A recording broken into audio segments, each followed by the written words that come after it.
नमस्कार, मैं हूं आदित्य और डीएनए एडिटर्स टेबल में आपका स्वागत है और मेरे साथ हैं डीएनए के एडिटर तनवीर आजम जी। आज हम बात करने जा रहे हैं एक ऐसे विषय पर जिसको लेके इन दिनों विवाद छाया हुआ है और वो है नेटफ्लिक्स की एक सीरीज़ है जिसका नाम है आईसी 814 द कंधार हाईजैक। इसको लेकर जो इसमें जो कैरेक्टर हैं उसके 2 कैरेक्टर के नाम हैं भोला और शंकर, उसको लेके लगातार विवाद छाया हुआ है। और आईएनबी मिनिस्ट्री की तरफ से जो भारत में नेटफ्लिक्स की हेड है, उनको नोटिस गया है। तो आज हम इस मुद्दे पे चर्चा करेंगे। सर, ये जो मौजूदा मुद्दा है और जो इस पे राजनीति हो रही है, उसको लेकर क्या कहेंगे? देखिए, ये जो पूरी जो कहानी है आईसी 814 द कांधार हाईजैक, ये एक सच्ची घटना है। 1999 में ये हाईजैक हुआ था। जी। 24 दिसंबर को हुआ था। और बहुत सारे जो हमारे यंग दर्शक हैं, मैं उन्हें बता दूं, उस टाइम टीवी इतना ज़्यादा पॉपुलर नहीं था और जी, इतने जी। ज़्यादा न्यूज़ चैनल भी नहीं थे। और हम लोग उस टाइम पे जो हमें खबर मिलती थी वो सारी ज़्यादातर हम लोग न्यूज़पेपर में ही खबरें बिल्कुल। पढ़ते थे। फ़्लाइट जो थी वो नेपाल से आ रही थी और इंडिया की तरफ आ जी, रही जी, थी। जी। उसमें बहुत सारे हिंदुस्तानी, ज़्यादातर हिंदुस्तानी ही थे, जी। जो छुट्टियाँ मनाने गए थे, वो क्रिसमस की छुट्टियाँ और क्रिसमस में। ऐसे भी नेपाल से हमारे यहाँ बहुत लोग आते हैं। 5 हाईजैकर्स थे जिन्होंने जी। इस प्लेन को हाईजैक किया था। और उसके बाद उन्होंने कुछ माँगें रखी थी। बाद में उस टाइम वाजपेयी जी की सरकार थी, जी, जी। जसवंत सिंह जो है, विदेश मंत्री जो थे। विदेश मंत्री हुआ करते थे। तकरीबन 7 दिन के नेगोशिएशन के बाद ये सारे लोग रिलीज़ हुए। जी। और उसमें उन्होंने लास्ट में अपनी डिमांड जो कम करके ये 3 लोगों पे डिमांड रखी थी। जी। मसूद अज़हर, जो जैसे मोहम्मद का सरगना है, जी, जी, जी। उसकी रिलीज़। और जरगार अहमद जरगार करके एक बड़ा टेररिस्ट है, जी, जी। पाकिस्तान ऑक्युपाइड कश्मीर में एक करता है। और उमर सईद बहुत खतरनाक टेररिस्ट था, जिसने डैनियल पर्ल की क्या कहेंगे अमेरिकी फिर? जो जिसको उसमें गर्दन काटी थी, वो शामिल उमर था। शहीद काफ़ी वेल एजुकेटेड वो था, वो लंदन रिटर्न था। जी। तो इन तीनों को की रिहाई हम लोगों को करनी पड़ी थी मजबूरी में, क्योंकि जी, हमारे जी। लोग उनके पास थे। जी, जी। अब ये जो पूरा जो कंट्रोवर्सी चल रही है, इसमें ये जो 5 जो टेररिस्ट थे, जो हाईजैकर जो थे, उनके कोड नेम थे। जी। एक का नाम बर्गर था, एक का नाम डॉक्टर, एक जी, जी। चीफ और एक भोला और एक शंकर। जी, ये जी। हकीकत है, इसमें कोई दो राय नहीं है। जी, जी। ये क्योंकि जो आपस में जब ये कम्युनिकेट कर रहे थे, तो ये इसी कोड नेम से कम्युनिकेट कर ताकि रहे थे। किसी को शक ना हाँ, रहे। ऐसा होता है। जी। और उस वक़्त हम किसी को नहीं पता था कि इनके असली नाम क्या है। बिल्कुल, बिल्कुल। फ़िल्म मेकर, जो वेब सीरीज़ मेकर हैं, अनुभव सिन्हा जो डायरेक्टर हैं, जी, जी। उन्होंने उसी चीज़ को दिखाया है कि भाई, क्योंकि वो उस तरीके से ही पूरी फ़िल्म बना रहे थे बिल्कुल। कि वो फ्लाइट वहाँ से उतर के यहाँ आई, अमृतसर गई, लाहौर गई, काबुल गई, यूएई गई। वो सारा वो फैक्ट सबको उसी तरीके से उन्होंने बताया। बल्कि जो उस फ्लाइट के जो कैप्टन थे, जी, जो जी। इंडियन एयरलाइंस की जो फ्लाइट थी, देवी शरण, उनकी एक बुक है।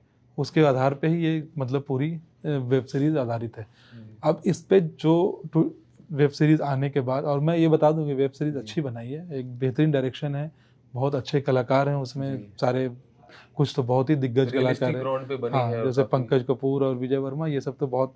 तो उन्होंने उसमें जो 2 नामों पे जो आपत्ति है, भोला और शंकर पे। जी। और मैंने वेब सीरीज़ देखी है, मुझे लगता है 1 जगह पे या 2 जगह पे ही इनके नाम है, अदरवाइज़ जो जी। मैक्सिमम जो नामों के ज़िक्र हैं, वो बर्गर और चीफ और डॉक्टर, जी। इन तीनों के ही नाम हैं, उसके मैक्सिमम ज़िक्र है।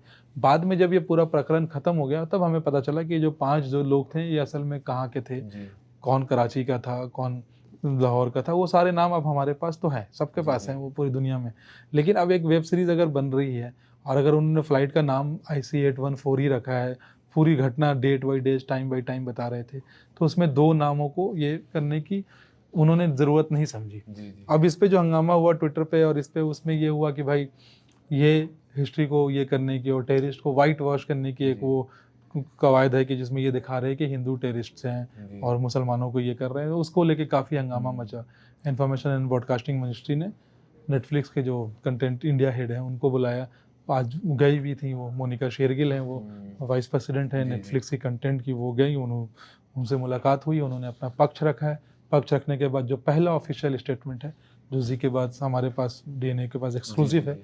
वो ये है कि उन्होंने ये कहा है कि जो डिस्क्लेमर, जो हर एपिसोड से पहले डिस्क्लेमर है, जिन्होंने भी सीरीज़ देखी है, तो उसमें अब डिस्क्लेमर में वो नाम लिख देंगे कि जी। भाई, ये नाम के साथ ये असली नाम है। तो जी, जी। उसमें वो क्लियर हो जाएगा। और वो वेब सीरीज़ पे जो बैन लगाने जी। की माँग है, मुझे नहीं लगता कि वो बैन किसी भी बिल्कुल, समस्या का समाधान नहीं है। बिल्कुल, बिल्कुल। मैं बैन के बिल्कुल खिलाफ हूँ। जैसे इमरजेंसी फ़िल्म जो अभी कंगना की आ रही है, जी, उसपे जी। भी बहुत सारे लोगों को उस पे आपत्ति है, वो बैन लगाने की माँग करते हैं। जी। मैं उस बैन के भी खिलाफ हूँ। फ़िल्म है, आने दीजिए, देखने दीजिए। जिनको मैं तब भी बैन के खिलाफ था जब कश्मीर फाइल्स को लोगों ने बैन किया, बिल्कुल। कुछ राज्य ने, या केरला स्टोरी को बैन किया।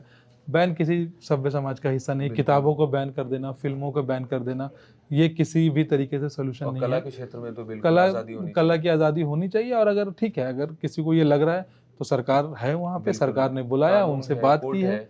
उन्होंने अपना पक्ष रखा है, उन्होंने अपना सॉल्यूशन दिया है, एंड आई थिंक कि हमारी सरकार इनफ है इन चीज़ों को डील करने के लिए, और उन्होंने उसको इस हिसाब से डील किया।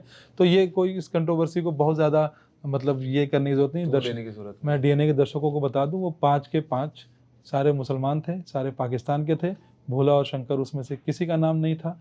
वो कोड वर्ड होते हैं नॉर्मली जब लोग इस तरीके के जी। हाईजैकिंग में या ऑपरेशन में कोई ऑपरेशन, कोड वर्ड का टेररिस्ट इस्तेमाल करते ऑपरेशन में होते हैं, जहाँ पे वो अपना नाम तक बताना उनको बेइज्जती लगती जी। है, तो वो वहाँ पे अलग अलग कोड नेम से ऑपरेट करते हैं। और कोई इसमें मुझे नहीं लगता कि इसमें कोई किसी और तरह की मंशा को तलाशना या कुछ करना, जी।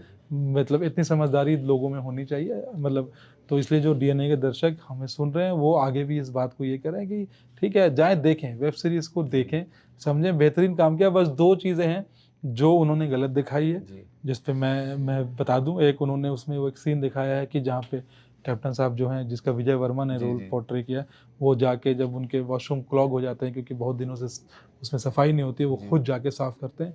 ये बात गलत है, क्योंकि वो जो पायलट हैं उन्होंने खुद अपने बुक में लिखा है और बताया भी है कि जी, जी। वो जाके नहीं साफ़ किए थे, प्लम्बर तालिबानी नहीं भेजा था, उन्होंने जाके सिर्फ लाइन बताई थी कि ये पाइपलाइन है, आप ये जी, जी, यहाँ जी। से यहाँ ऐसे कर दोगे तो साफ़ हो जाएगा।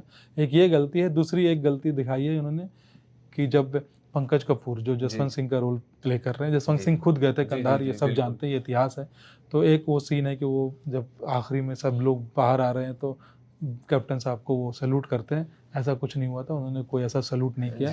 तो ये 2 बातें हैं।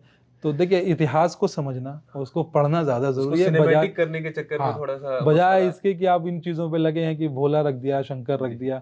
ठीक है, आप अगर मतलब ठीक है, ट्विटर एक प्लेटफॉर्म है जी, जहाँ जी, पे जी। लोग आजकल मतलब चीज़ों को पकड़ते हैं, फिर उसको कॉपी पेस्ट करके वायरल कर देते हैं।